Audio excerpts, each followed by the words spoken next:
Hujan turun sejak sore, tipis namun dinginnya meresap hingga ke tulang. Langit di atas desa Sukamerta, sebuah kampung terpencil di kaki perbukitan Jawa Barat, tampak seperti diselimuti kain kelabu yang tak pernah tersingkap. Hari itu kabar kematian menyebar lebih cepat daripada suara azan maghrib. Yang meninggal adalah tetanggaku.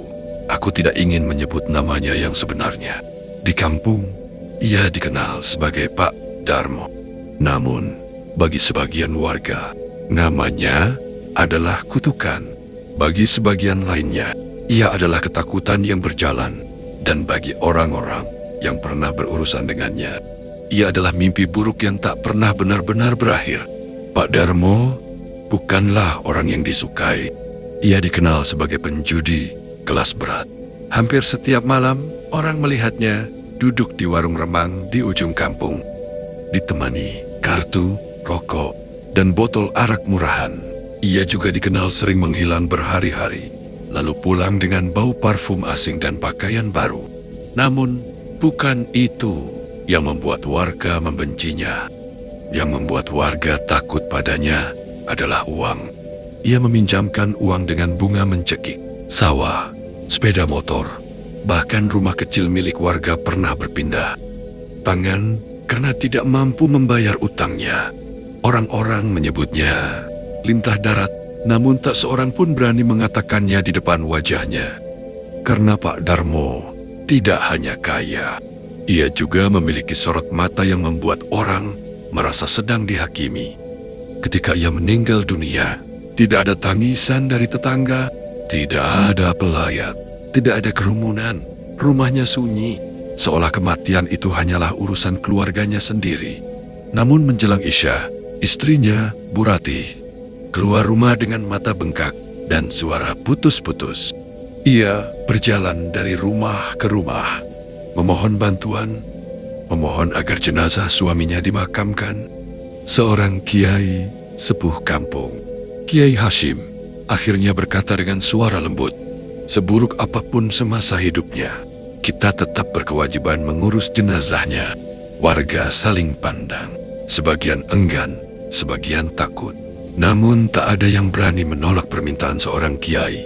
Ayahku mengajakku ikut. Aku masih remaja saat itu. Dan aku tidak tahu, malam itu akan menjadi awal dari sesuatu yang tidak seharusnya ada di dunia ini. Ketika kami tiba, tubuh Pak Darmo telah terbujur kaku di ruang tamu. Lampu redup, bau minyak kayu putih bercampur sesuatu yang asing dan menusuk. Bukan bau kematian biasa, ada sesuatu yang amis, seperti tanah basah bercampur darah lama. Beberapa pria mulai memandikan jenazah. Tak seorang pun berbicara. Air yang mengalir dari tubuhnya tampak lebih gelap daripada seharusnya. Saat proses pengafanan dimulai, keanehan pertama terjadi. Kain kafan yang telah disiapkan tidak cukup. Tubuhnya tampak membesar, bukan sekadar gemuk, tetapi seperti mengembang. Warga membeli kain yang lebih lebar, masih tidak muat. Kain ketiga dibeli, tetap tidak cukup. Ruangan menjadi sunyi. Hanya suara hujan di atap seng dan napas gelisah para pelayat. Lalu bau busuk mulai tercium. Bukan bau mayat biasa. Bau ini seperti sesuatu yang lama terkubur dan baru saja digali kembali. Seseorang berbisik, "Kenapa tubuhnya makin besar?" Tak ada yang menjawab. Seorang pria tua tiba-tiba berkata pelan, "Coba pakai kain hitam." Semua orang menoleh. Tak ada tradisi kafan hitam dalam ajaran Islam. Namun malam itu, logika seperti kehilangan pijakan. Entah mengapa, seseorang pergi membeli kain hitam. Ketika kain itu dibentangkan, tubuh Pak Darmo menyusut. Dan kafan hitam itu menutupinya dengan sempurna. Terlalu sempurna, seolah-olah kain itu memang dibuat untuknya. Bulu kuduku berdiri, dan untuk pertama kalinya dalam hidupku, aku merasa kematian bisa memiliki warna. Dan warna itu adalah hitam pekat. Hujan semakin deras saat keranda tiba. 10 pria mengangkat jenazah. Namun, langkah mereka goyah. Keranda itu terasa sangat berat. Seperti bukan hanya membawa tubuh, tetapi sesuatu yang ikut menempel. Beberapa pria menyerah di tengah jalan, digantikan oleh yang lain. Namun setiap orang yang memanggul keranda menunjukkan ekspresi yang sama. Tertekan, sesak, ketakutan. Aku berjalan di belakang ayah. Aku bersumpah. Sesekali aku mendengar suara dari dalam keranda. Bukan suara gerakan, bukan suara kayu, tetapi sesuatu seperti desahan napas panjang yang tertahan. Kuburan sudah disiapkan. Namun para penggali tampak pucat. Tanah keras seperti batu. Padahal hujan mengguyur sejak sore. 6 cangkul patah. 3 lokasi digali. Tak satu pun berhasil lebih dalam dari setengah meter. Warga mulai gelisah. Angin berhembus semakin dingin. Pepohonan berderak seperti tulang kering yang digesek. Kiai Hashim meminta semua orang berdoa. Doa dipanjatkan. Hujan mendadak mereda. Dan tanah yang sebelumnya keras tiba-tiba menjadi lunak.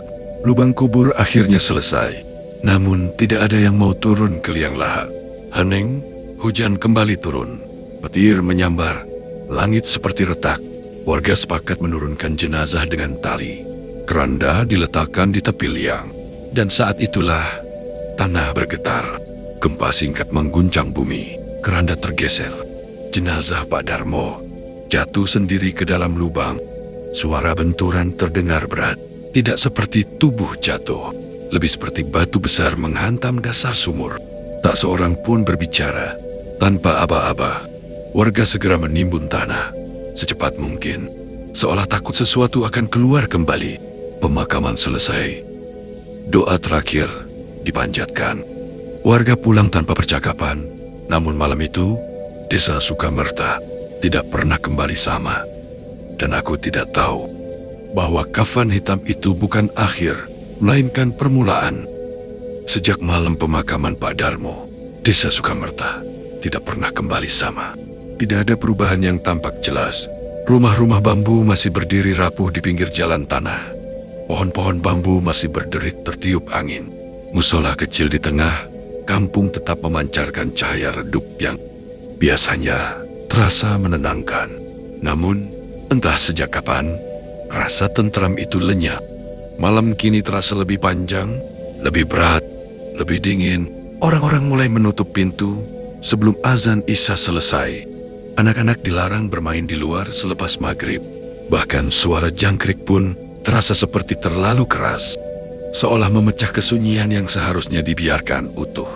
Dan setiap kali angin malam melewati sela dinding bambu, terdengar seperti bisikan orang bernafas di tengkuk. 3 malam setelah pemakaman, Bu Ratih mendatangi rumah kami. Wajahnya pucat seperti abu dingin, matanya cekung. Seakan ia sudah tidak tidur berhari-hari. Ada bau tanah kuburan di rumah saya, katanya lirih. Ayah mencoba menenangkannya. Ia mengira Bu Ratih hanya diliputi kesedihan. Namun Bu Ratih bersumpah, bau itu muncul setiap malam. Bau tanah basah, bau lumpur kuburan, bau yang sama seperti ketika liang lahat ditimbun. Dan bau itu paling kuat muncul tepat setelah tengah malam. Sejak malam itu, beberapa warga mulai mencium bau yang sama. Bau itu muncul tiba-tiba di ruang tamu, di dapur, di kamar tidur, lalu menghilang tanpa jejak. Seolah ada sesuatu yang datang, lalu pergi. 4 malam setelah pemakaman, keluarga Pak Lurah mendengar sesuatu berjalan di atas genteng rumah mereka. Langkahnya pelan, berat. Gesekan kaki dengan genteng terdengar jelas, bukan lompatan kucing, bukan gerakan musang. Ini langkah manusia. Pak Lurah keluar membawa senter. Tak ada siapapun, namun langkah itu tetap terdengar. Perlahan berpindah, lalu berhenti tepat di atas kamar tidur mereka. Istrinya bersumpah mendengar suara napas berat dari atas plafon, seperti seseorang sedang berbaring tepat di atas kepala mereka. Malam itu mereka tidak tidur, dan kabar itu menyebar ke seluruh kampung. 7 malam setelah pemakaman, penampakan pertama terjadi. Yang melihat adalah Harman, pemuda ronda yang rumahnya tepat di depan musola. Malam itu gerimis turun tipis. Lampu musola berkedip-kedip diterpa angin. Saat melewati musola, Arman melihat sesuatu berdiri di beranda. Awalnya ia mengira seseorang berteduh, namun sosok itu terlalu diam. Tidak bergerak, tidak bergeser, tidak tampak bernapas. Arman melangkah mendekat. Lampu musola berkedip sekali, dua kali, lalu menyala redup. Dan saat itulah ia melihatnya. Sosok itu berdiri, tegak dengan tubuh terbungkus kain kafan hitam yang basah. Dan melekat pada tubuhnya seperti lumpur hidup. Kain itu bukan sekadar hitam, hitamnya pekat seperti tanah kubur yang baru digali. Bagian bawah kafan kotor oleh lumpur yang masih menetes. Tali pengikat di lehernya tampak menjerat terlalu kuat, membuat kepalanya miring tak wajar.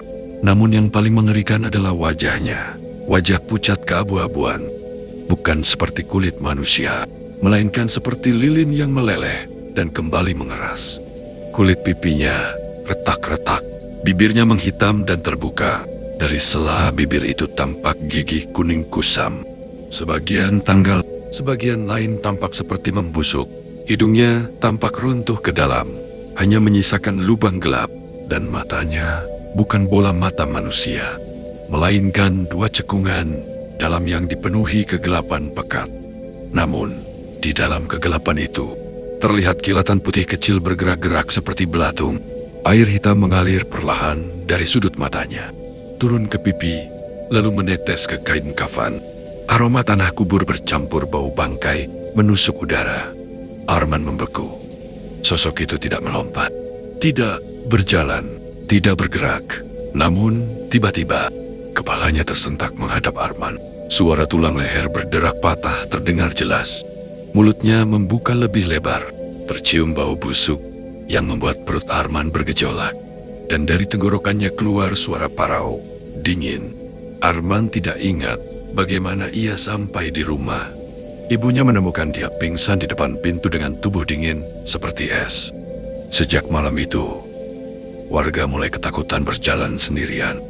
Lampu musola dimatikan sebelum tengah malam. Orang-orang menolak keluar setelah hujan turun. Namun ketakutan tidak menghentikan kejadian. Ia justru semakin mendekat. Malam itu hujan turun deras. Ayah sedang ronda. Aku dan ibu tidur lebih awal. Aku terbangun karena suara ketukan pintu. Pelan. Berharak. Ibu membuka pintu. Tidak ada siapapun. Namun, bau tanah kubur masuk bersama angin. Lampu ruang tamu berkedip. Di lantai, dekat pintu, terdapat jejak kaki berlumpur. Jejak itu masuk ke dalam rumah. Langkahnya berat, basah. Jejak itu berhenti di tengah ruang tamu, lalu menghilang, seolah pemilik kaki itu menguap di udara. Keesokan malamnya, ibu melihat bayangan di jendela saat ia salat tahajud. Bayangan itu tinggi dan diam. Ia mendekat ke kaca, dan wajah pucat itu muncul. Kain kafan hitam menempel pada jendela yang basah. Kulit wajahnya retak, mata cekungnya menghitam. Mulutnya terbuka terlalu lebar, seakan rahangnya terlepas. Dari dalam mulut itu, cairan hitam kental menetes perlahan, dan bau busuk menembus kaca. Ibu menggeri. Saat aku berlari keluar, tidak ada siapapun. Namun di kaca jendela, tertinggal bekas lumpur hitam menyerupai sidik wajah. Beberapa warga mengalami mimpi yang sama. Kuburan Pak Darmo terbuka, tanah bergerak, dan pocong berkafan hitam bangkit perlahan. Kepalanya miring, matanya kosong, mulutnya terbuka, dan kainnya meneteskan lumpur. Tangan terikat itu bergerak, menggapai, mengkari, mengkari. Orang-orang terbangun dengan napas tersengal, dan kamar mereka dipenuhi bau tanah kubur. 2 malam kemudian, Arman melihatnya lagi dari jendela kamarnya. Pocong itu berdiri di halaman, diam, menghadap pintu, seolah menunggu dipersilakan masuk. Ketika Arman menutup mata dan membaca doa, ia merasakan hawa dingin mendekat. Saat ia membuka mata, pocong itu sudah berada hanya beberapa langkah dari pintu. Kepalanya tersentak dan mulutnya bergerak seperti berusaha berbicara. Arman pingsan untuk kedua kalinya. Desa Sukamerta kini diliputi ketakutan yang tidak terlihat, tetapi terasa nyata. Bau tanah kubur muncul tanpa sebab. Langkah berat terdengar di atap rumah, dan di antara hujan malam, sesuatu berjalan perlahan dari rumah ke rumah. Sesuatu yang dibungkus kafan hitam, sesuatu yang tidak diterima bumi, dan sesuatu yang mulai mencari jalan kembali. Hujan masih menjadi tamu, tetap di desa Sukamerta. Namun kini warga tidak lagi mengeluhkan jalan berlumpur atau pakaian yang tak pernah benar-benar kering. Ketakutan yang menyelimuti kampung jauh lebih berat daripada hujan yang turun setiap malam. Bau tanah kubur muncul tanpa sebab. Suara langkah berat terdengar di atap rumah, dan penampakan pocong berkafan hitam mulai menjadi cerita yang dibisikkan dari satu rumah ke rumah lain. Tidak pernah diucapkan keras, seolah menyebutnya terlalu jelas dapat mengundangnya datang. Namun yang paling mengerikan bukanlah penampakan itu, melainkan kenyataan bahwa teror tersebut tidak berhenti. Ia justru semakin dekat. 10 hari setelah pemakaman Pak Darmo, seorang penggembala kambing bernama Ujang berlari panik ke kampung. Wajahnya pucat seperti melihat sesuatu yang tak seharusnya dilihat manusia. Kuburan Pak Darmo ambles. Tanah di atasnya turun beberapa jengkal, membentuk cekungan seolah tanah di bawahnya kosong. Beberapa warga segera menuju pemakaman. Aku ikut bersama ayah. Hujan gerimis turun tipis ketika kami tiba. Dan benar saka, tanah kuburan itu tampak turun ke dalam. Lebih mengerikan lagi, tanahnya retak membentuk garis-garis seperti jari yang mencengkeram. Dari bawah, tidak ada bekas hewan, tidak ada jejak longsor. Tanah itu tampak seperti ditekan dari dalam. Kiai Hashim memejamkan mata lama sekali sebelum berkata pelan, "Jangan ada yang menggali." Tak seorang pun membantah. Sejak kuburan ambles, bau busuk mulai menyebar di sekitar pemakaman. Bukan sekadar bau mayat, bau ini lebih pekat. Seperti daging yang membusuk bercampur lumpur dan sesuatu yang asam. Angin membawa bau itu hingga ke rumah warga. Banyak yang muntah, banyak yang sakit kepala. Beberapa orang tua berkata bau seperti itu tidak pernah muncul, bahkan saat musim kematian dulu, seolah tanah sendiri menolak apa yang dikuburkan di dalamnya. Beberapa hari setelah kejadian itu, seorang lelaki tua bernama Mang Surya jatuh sakit. Ia adalah orang yang dulu pernah berutang kepada Pak Darmo. Sebelum meninggal, ia meminta bertemu Kiai Hashim. Beberapa orang, termasuk ayahku, ikut mendengar pengakuannya. Dengan suara bergetar, Mang Surya berkata, "Pak Darmo tidak hanya meminjamkan uang, ia sering merampas tanah warga dengan cara curang. Ia memalsukan tanda tangan, mengintimidasi orang miskin, dan pernah menyuruh preman memukuli seseorang yang menolak membayar bunga." Namun pengakuan itu belum yang paling mengerikan.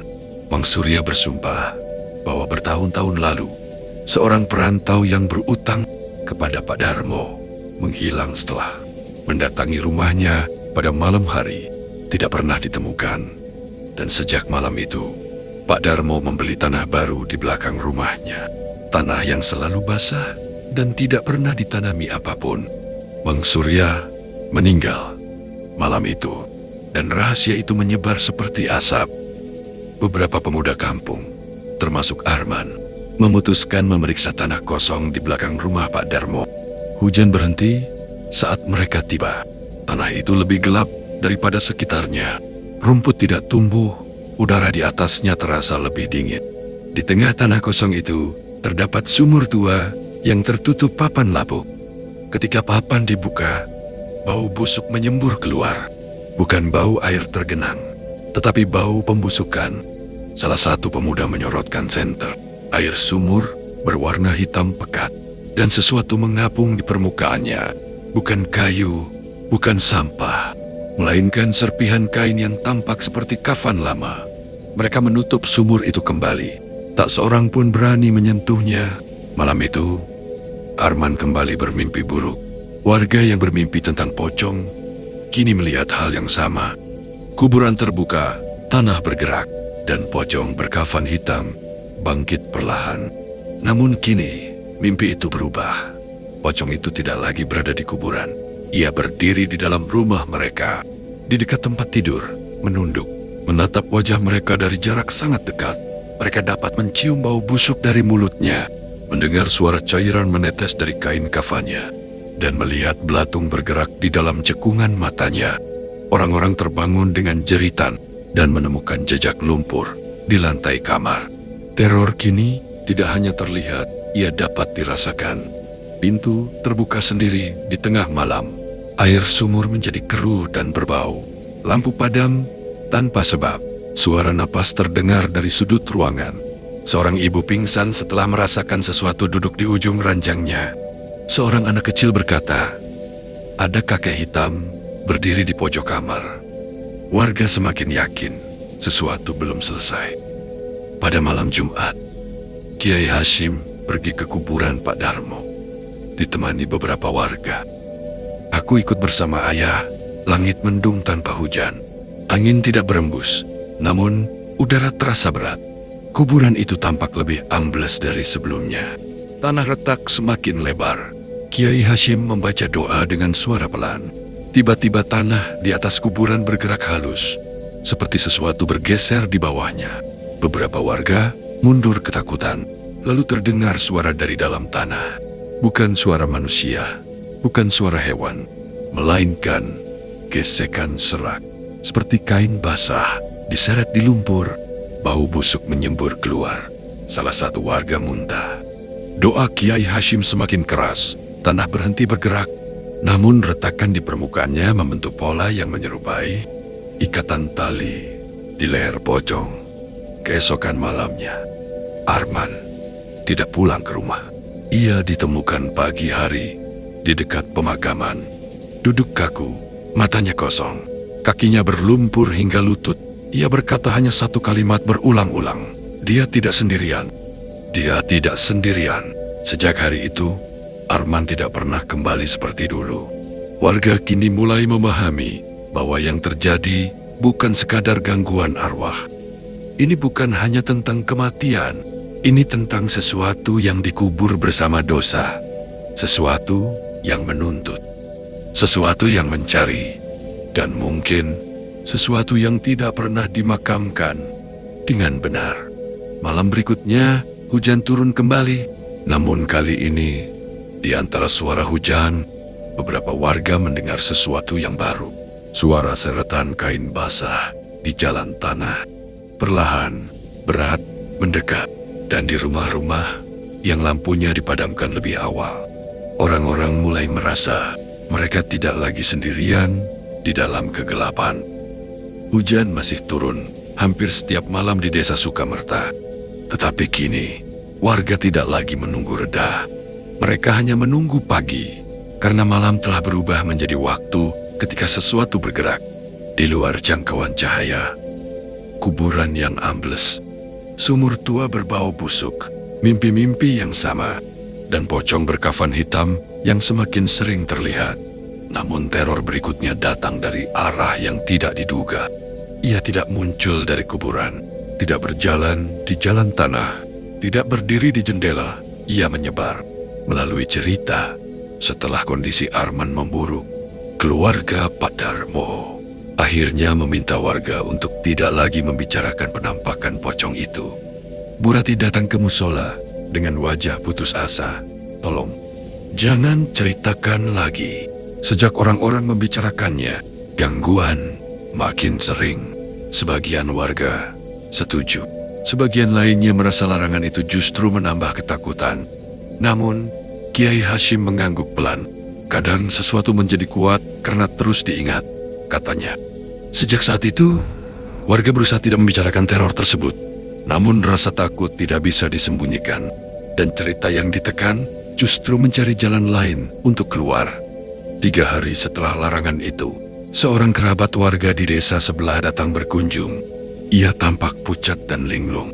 Ia mengaku melihat sosok pocong berkafan hitam berdiri di halaman rumahnya malam sebelumnya. Tidak ada yang memberitahunya tentang kejadian di Sukamerta. Namun deskripsinya sama persis.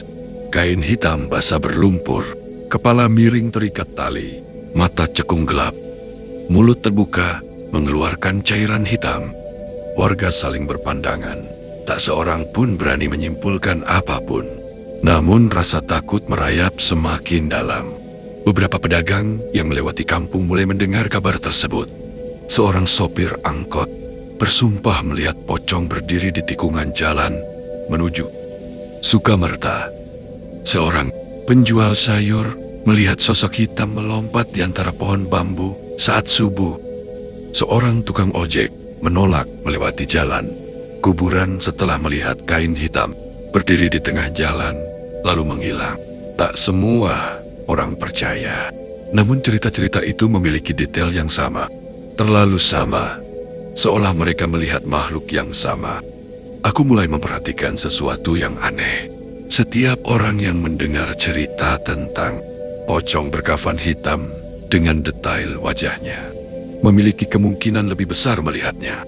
Seorang pemuda yang sebelumnya tidak pernah mengalami gangguan mulai melihat bayangan di sudut rumah setelah mendengar cerita Arman, seorang ibu yang mendengarkan deskripsi. Wajah pocong mulai mencium bau tanah kubur. Setiap tengah malam, seorang anak remaja bermimpi pocong berdiri di samping tempat tidurnya setelah mendengar kisah dari temannya. Seolah-olah dengan membayangkannya, mereka membuka pintu bagi sesuatu untuk datang. Ayahku bukan orang yang mudah percaya pada hal gaib. Namun suatu malam, ia pulang ronda dengan wajah tegang. Ia tidak langsung berbicara. Setelah duduk lama, ia berkata pelan, "Tadi, di jalan dekat kuburan, ada sesuatu berdiri di tengah jalan." Ayah mengira seseorang meminta bantuan. Namun sosok itu terlalu diam. Ketika ayah mendekat, bau busuk menusuk hidung. Lampu senter menyorot kain hitam basah, dan wajah pucat retak dengan mata kosong. Ayah tidak lari, ia membaca ayat kursi. Ketika ia membuka mata, jalan itu kosong. Namun tanah di tempat sosok itu berdiri basah oleh lumpur hitam. Itulah pertama kalinya aku melihat ayah takut. Seorang guru dari kota datang mengajar di sekolah desa. Ia belum pernah mendengar cerita tentang teror ini. Namun setelah seminggu menginap di rumah kepala dusun, ia mengalami mimpi buruk. Ia melihat sosok terikat kain hitam berdiri di sudut kamar. Ketika bangun, bau tanah kubur memenuhi ruangan. Ia langsung meminta dipindahkan ke desa lain. Peristiwa itu membuat warga semakin yakin. Ini bukan sekadar cerita. Ini adalah sesuatu yang bergerak sendiri. Gangguan mulai menjadi lebih pribadi. Beberapa warga melihat bayangan berdiri di belakang mereka saat bercermin. Ketika menoleh, tidak ada siapapun. Namun di cermin, bayangan itu tetap ada. Kain hitam, kepala miring, mulut terbuka, air hitam menetes dari dagu. Seorang wanita pingsan setelah melihat bayangan itu tersenyum. Suatu malam, tanpa hujan, beberapa pemuda melihat sesuatu di ujung jalan kampung. Pocong berkafan hitam melompat perlahan. Tidak cepat, tidak mengejar, hanya melompat. Mendekat, setiap lompatan diikuti suara kain basah menghantam tanah. Pemuda-pemuda itu berlari tanpa menoleh. Keesokan harinya, di jalan tanah itu ditemukan bekas lumpur hitam memanjang, seperti bekas sesuatu yang diseret. Kiai Hashim mulai menyadari sesuatu. Teror tidak hanya muncul di tempat tertentu. Ia muncul pada orang-orang yang melihat langsung, mendengar detail wajahnya, membayangkannya dengan jelas, atau menceritakannya kembali. Ini bukan sekadar arwah gentayangan, katanya. Ini adalah beban dosa yang mencari saksi. Warga tidak sepenuhnya mengerti, namun mereka merasakan kebenarannya. Pada malam ke-14 setelah pemakaman, hujan berhenti. Tidak ada angin, tidak ada suara serangga. Kesunyian terasa seperti sesuatu yang menekan telinga. Dan di beberapa rumah, warga mendengar hal yang sama. Suara seretan kain basah di luar pintu. Tidak ada ketukan, tidak ada panggilan. Hanya suara sesuatu yang berdiri tepat di luar. Menunggu, menunggu untuk diingat, menunggu untuk diceritakan, menunggu untuk diundang masuk. Aku mulai memahami Satu hal yang menakutkan, teror ini tidak hanya berjalan di malam hari, ia berjalan di dalam pikiran, dan setiap kali seseorang menceritakannya kembali, sesuatu menjadi semakin kuat. Di malam yang sunyi itu, aku menutup telinga dengan bantal, namun dalam kesunyian, aku masih mendengar suara napas berat tepat di luar jendela. Malam ke-15, sejak pemakaman Pak Darmo datang tanpa hujan. Langit gelap, namun tidak tertutup awan. Bintang-bintang tampak redup, seolah cahaya mereka tertelan sesuatu yang tak terlihat. Tidak ada angin, tidak ada suara serangga, tidak ada gesekan bambu. Kesunyian turun seperti kain tebal yang menutup seluruh desa Sukamerta. Dan justru dalam kesunyian itulah ketakutan terasa paling hidup. Warga memilih tetap terjaga malam itu. Lampu rumah dibiarkan menyala. Pintu dikunci rapat. Doa dipanjatkan berulang-ulang. Semua orang merasakan hal yang sama. Sesuatu akan terjadi. Malam ini, menjelang tengah malam, suara itu kembali terdengar. Bukan dari satu arah, melainkan dari berbagai sudut kampung. Suara kain basah diseret di atas tanah berlumpur. Beberapa warga mengintip dari balik jendela. Di ujung jalan tanah, di bawah cahaya lampu redup, tampak sosok hitam berdiri, diam, tidak melompat, tidak bergerak. Namun perlahan, jumlahnya bertambah. 1, 2, 3. Bayangan hitam berdiri di berbagai titik jalan kampung. Seolah seluruh desa sedang dikepung. Namun ketika warga membuka pintu, tidak ada apapun di luar, hanya bau tanah kubur yang menusuk udara. Di saat yang sama, dari arah pemakaman terdengar suara tanah runtuh. Beberapa pemuda yang berjaga berlari ke sana. Aku ikut bersama ayah. Tanah kuburan Pak Darmo terbuka.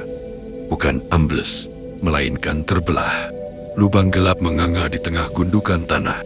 Dan dari dalamnya keluar bau busuk yang jauh lebih kuat dari sebelumnya. Bau daging busuk, bau lumpur busuk, bau kematian yang telah lama tertahan. Lampu senter menyorot ke dalam lubang. Kain hitam tampak bergerak perlahan di bawah tanah. Seolah sesuatu sedang berusaha naik. Beberapa warga mundur ketakutan. Salah satu dari mereka menangis. Namun Kiai Hashim maju ke depan. Tanah di dalam liang bergerak, lumpur retak, dan perlahan kepala terbungkus kafan hitam muncul ke permukaan. Kainnya basah dan meneteskan lumpur. Tali pengikat di lehernya tampak menjerat terlalu dalam, membuat kepala miring pada sudut yang tidak mungkin. Wajahnya terlihat jelas dalam cahaya senter. Kulit pucat keabu-abuan, retak seperti tanah kering. Bibir menghitam terbuka lebar. Gigi kuning kusam terlihat di balik cairan hitam yang menetes dari mulutnya. Hidungnya runtuh ke dalam, menyisakan lubang gelap yang menghembuskan bau busuk. Matanya cekungan kosong berisi kegelapan pekat. Namun di dalam kegelapan itu, tampak sesuatu bergerak. Belatung putih menggeliat perlahan. Air hitam menetes dari sudut mata, mengalir ke pipi dan meresap ke kain kafan. Bau busuknya membuat udara terasa berat untuk dihirup. Pocong itu tidak melompat keluar. Ia bangkit perlahan, seolah tanah sendiri enggan melepaskannya. Ketika tubuhnya tegak sepenuhnya, suara tulang berderak terdengar dari lehernya. Kepalanya tersentak menghadap warga. Mulutnya membuka lebih lebar, dan suara serak keluar dari tenggorokannya. Kembalikan. Beberapa warga jatuh terduduk. Yang lain mundur sambil membaca doa. Namun Kiai Hashim tetap berdiri. Dengan suara tenang, Kiai Hashim berkata, "Kembalikan apa yang bukan milikmu." Pocong itu diam. Lalu kepalanya bergetar perlahan. Tanah di sekitar kuburan bergerak, retakan terbuka, dan dari dalam tanah terdorong keluar sesuatu yang terbungkus kain lapuk. Para pemuda menggali dengan tangan gemetar. Mereka menemukan tulang belulang manusia, terbungkus kain usang, terkubur dangkal di sisi kuburan. Mang Surya benar. Seseorang pernah dikubur diam-diam di tanah milik Pak Darmo. Tanpa doa, tanpa nama, tanpa penghormatan. Tubuh itu tidak pernah dimakamkan sebagaimana mestinya. Dan dosa itu terkubur bersama pelakunya. Hujan mulai turun perlahan. Warga berdiri mengelilingi liang kubur. Kiai Hashim memimpin doa untuk jenazah yang ditemukan. Doa untuk orang yang tidak dikenal. Doa untuk jiwa yang terabaikan. Doa untuk dosa yang akhirnya terungkap. Angin dingin berembus. Bau busuk perlahan memudar. Ketika doa selesai, warga menoleh ke arah pocong itu. Sosok itu masih berdiri. Namun tubuhnya tampak berubah. Kain hitamnya tidak lagi basah. Wajahnya tidak lagi retak. Cekungan matanya perlahan menggelap tanpa gerakan. Mulutnya menutup perlahan. Kepalanya tidak lagi tersentak. Dan perlahan, tubuhnya runtuh menjadi tanah hitam. Hujan turun semakin deras. Tanah kembali menutup liang kubur. Dan untuk pertama kalinya sejak kematiannya, udara terasa ringan. Keesokan paginya, Desa Sukamerta terasa berbeda. Tidak ada bau tanah kubur. Tidak ada suara langkah di atap. Tidak ada jejak lumpur misterius. Arman terbangun dengan kesadaran penuh untuk pertama kalinya. Ia tidak lagi mengulang kalimat yang sama. Ia hanya menangis. Burati datang ke musola membawa makanan untuk warga. Wajahnya masih sedih, tetapi tidak lagi dihantui ketakutan. Sumur tua di belakang rumah Pak Darmo ditutup permanen. Tanah kosong itu ditanami pohon. Dan kuburan baru bagi jenazah yang ditemukan diberi batu nisan sederhana. Tanpa nama, namun dengan doa, perlahan kehidupan kembali normal. Anak-anak bermain setelah maghrib. Orang-orang kembali berbincang di beranda. Lampu musola kembali menyala hingga larut malam. Namun kisah itu tidak pernah benar-benar dilupakan. Karena warga Sukamerta belajar sesuatu dari teror tersebut. Bahwa kekayaan yang diperoleh dengan kezaliman akan meninggalkan luka. Bahwa dosa yang disembunyikan tidak pernah benar-benar terkubur. Bahwa orang yang diperlakukan tidak adil tetap memiliki hak untuk dihormati.